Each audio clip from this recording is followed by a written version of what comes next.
काला और पानी, भारत का एक ऐसा रहस्य जिसको सुनकर थर-थर कांपती है रूह। सजाए काला पानी, ऐसी जिंदगी जब कैदी मांगते थे मौत की दुआ। कब और क्यों बनी थी सेलुलर जेल, चलिए जानते हैं। हेलो गाइस, मैं आप सभी का अपने यूट्यूब चैनल पर स्वागत करती हूँ। काला पानी या सेलुलर जेल हमेशा से चर्चित रही है। इसे ब्रिटिश सरकार ने भारतीय स्वतंत्रता सेनानियों को सजा देने के लिए बनाया था। इस जेल के नाम मात्र से ही लोगों की रूह कांप जाती थी। सेलुलर जेल को काला पानी कहा जाता था क्योंकि जेल के चारों तरफ समुद्र था और इसलिए कोई भी कैदी यहाँ से बच के जाने की उम्मीद नहीं कर सकता था। ये अंडमान निकोबार द्वीप की राजधानी पोर्ट ब्लेयर में स्थित है। सन 1942 में जापान ने अंडमान द्वीप पर कब्जा कर अंग्रेजों को खदेड़ दिया था। हालांकि सन 1945 में दूसरा विश्व युद्ध खत्म होने पर यह फिर से अंग्रेजों के कब्जे में आ गया था। काला पानी का भाव सांस्कृतिक शब्द काल से बना माना जाता है, जिसका अर्थ समय या मृत्यु होता है। यानी काला पानी शब्द का अर्थ मृत्यु के उस स्थान से है जहाँ से कोई वापस नहीं आता है। अंग्रेजों के जमाने में काला पानी की सजा दी जाती थी। ये सजा मौत से भी बदतर मानी जाती थी क्योंकि इसमें व्यक्ति को जिंदा रहते हुए वो कष्ट सहने पड़ते थे जो मौत से भी ज्यादा दर्दनाक होते थे और तड़पते हुए मौत होती थी।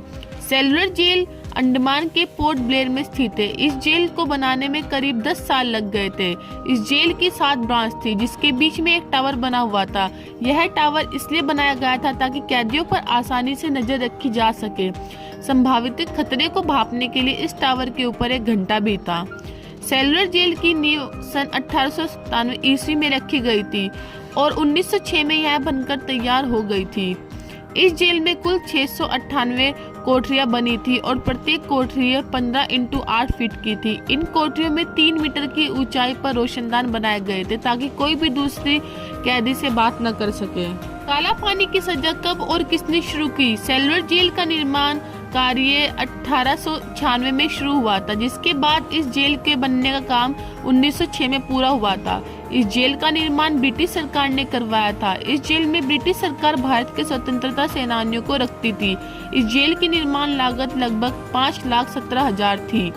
काला पानी की सजा क्यों दी जाती थी? इस सजा के अंतर्गत अंग्रेजी सरकार का विरोध करने वाले स्वतंत्रता सेनानियों को उम्र भर के लिए सजा दे दी जाती थी ताकि उनके विरोध के कारण जो प्रभाव जनता पर पड़ा है वह पूर्णतः समाप्त हो सके और आगे से कोई भी व्यक्ति सरकार का विरोध करने की कोशिश न करे।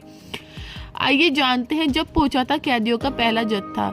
जब कैदियों का पहला जत्था वहां पहुंचा तो स्वागत के लिए सिर्फ पथरीली और बेजान जमीन, घने और बड़े पेड़ों वाले ऐसे जंगल थे जिसने सूरज की किरणें छन कर भी धरती के गले नहीं लग सकती थी। खुला नीला आसमान, प्रतिकूल और विशेष जलवायु, गंभीर जल संकट और शत्रुता पूर्ण जनजातियां। सन 1857 का हंगामा बरपा तो फांसियों, गोलियां और तोप से क्रांतिकारियों की जान ली गई। उम्र कैद भी दी गई, लेकिन किसी दूर दराज जगह पर सजा देने की बस्ती या कैदियों को कॉलोनी की जरूरत महसूस की गई ताकि अंग्रेजों से भागे हुए लोग फिर से बगावत या विरोध न कर सके। ये द्वीप कीचड़ से भरे थे। यहाँ मच्छर, खतरनाक सांप, बिच्छुओं, जोकों और अनगिनत प्रकार के जहरीले कीड़ों की भरमार थी। अब ये जेल लोगों के लिए एक स्मारक के तौर पर मशहूर है, जिसे देखने के लिए देश भर के लिए सैलानी पोर्ट ब्लेयर आते हैं।